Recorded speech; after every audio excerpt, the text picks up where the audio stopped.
Hi friends, இன்றைக்கி நம்ம இந்த வீடியோவில் பிரெட் பீஸா எப்படி செய்யுதுன்னு பார்க்க போகிறோம். நல்ல ஜூஸியாக அண்ட் டேஸ்டியாக இருக்கும் இந்த பீஸா. வாங்க எப்படி செய்யுதுன்னு பார்க்கலாம். இப்போ வீடியோ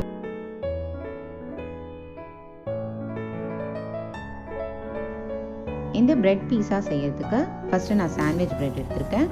அதில் ஒரு பிரெட் எடுத்து நல்லா பீஸா சாஸ் எடுத்து ஃபுல்லாக அப்ளை பண்ணிக்கிறேன். பிரெட் ஃபுல்லாக நல்லா தடவி விட்டுக்கணும். இப்போ ஸ்லைஸ் பண்ண ஆனியனை இந்த சாஸ் மேலேயே நம்ம அப்படியே ஸ்ப்ரெட் பண்ணி விடணும். பிரெட் ஃபுல்லாக இதை நல்லா வச்சுக்கலாம். இப்போ இதுக்கு மேலேயே நான் பன்னீர் சேர்த்துக்க போகிறேன். வெறும் பன்னீராக சேர்க்காம இந்த பன்னீர் கூட ஒரு 1/4 டீஸ்பூன் சால்ட்டு, 1/4 டீஸ்பூன் பெப்பர் சேர்த்து நல்லா மிக்ஸ் பண்ணிவிட்டு அதுக்கப்புறம் நம்ம பிரெட்டில் ஸ்ப்ரெட் பண்ணி வைக்கலாம்.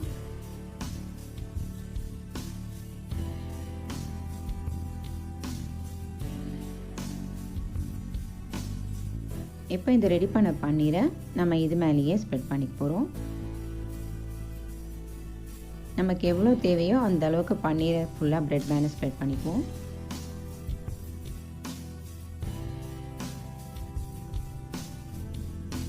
இப்போ பன்னீர் வச்சாச்சு. இதுக்கு மேலே நான் க்ரீன் கலர் கேப்சிகம் ஸ்லைசஸாக கட் பண்ணி வச்சுருக்கேன். அதை எடுத்து இது மேலே வச்சிடுறேன். கேப்சிகம் க்ரீன் இல்லை ரெட்டு நம்ம எது வேணாலும் யூஸ் பண்ணிக்கலாம். அது நம்ம சாய்ஸ் தான்.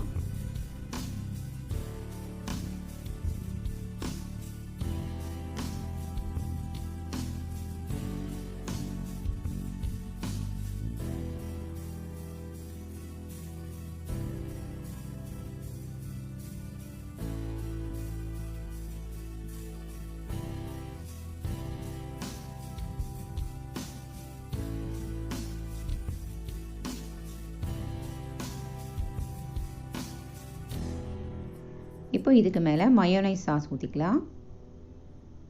ஃபுல்லாக எல்லா வெஜிடபிள் மேலேயும் படுற மாதிரி நல்லா ஊற்றிக்கலாம்.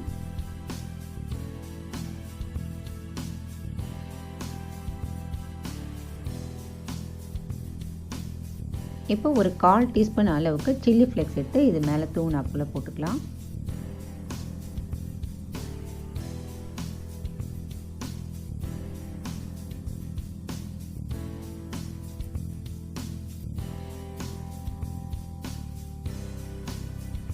இதுக்கு மேலேயே இன்னும் கொஞ்சம் பன்னீர் நம்ம சேர்த்துக்கலாம்.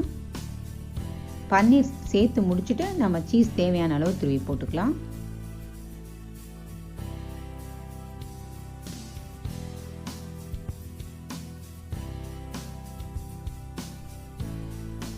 இப்போ தேவையான அளவு சீஸை நம்ம இது மேலே துருவி வச்சுக்கலாம். இப்போ சீஸ் நான் மேலே துருவி ரெடி பண்ணி வச்சுட்டேன். இப்போ நம்ம மைக்ரோவேவ் ஓவனில் வைக்க போகிறோம். ஓவனில் இந்த மாதிரி கிரில் இருக்கும். இந்த கிரில் ஸ்டாண்ட் எடுத்து இது மேலே நம்ம ரெடி பண்ணி வச்சுருக்க பிரெட் ஸ்லைஸை வைக்க போகிறேன். நான் இப்போ இந்த ஸ்டாண்டில் 2 பிரெட் ஸ்லைஸ் ரெடி பண்ணி வச்சுருக்கிறதையும் வச்சு இப்போ ஓவனில் வைக்கிறோம். க்ளோஸ் பண்ணிவிட்டு நம்ம இதுக்கு ஏற்ற மாதிரி டைம் செட் பண்ணிக்கலாம். இப்போ இதுக்கு நான் வந்து மைக்ரோ கன்வெக்ஷனில் 110 டிகிரி செல்சியஸில் 3 மினிட்ஸ் வைக்கிறேன்.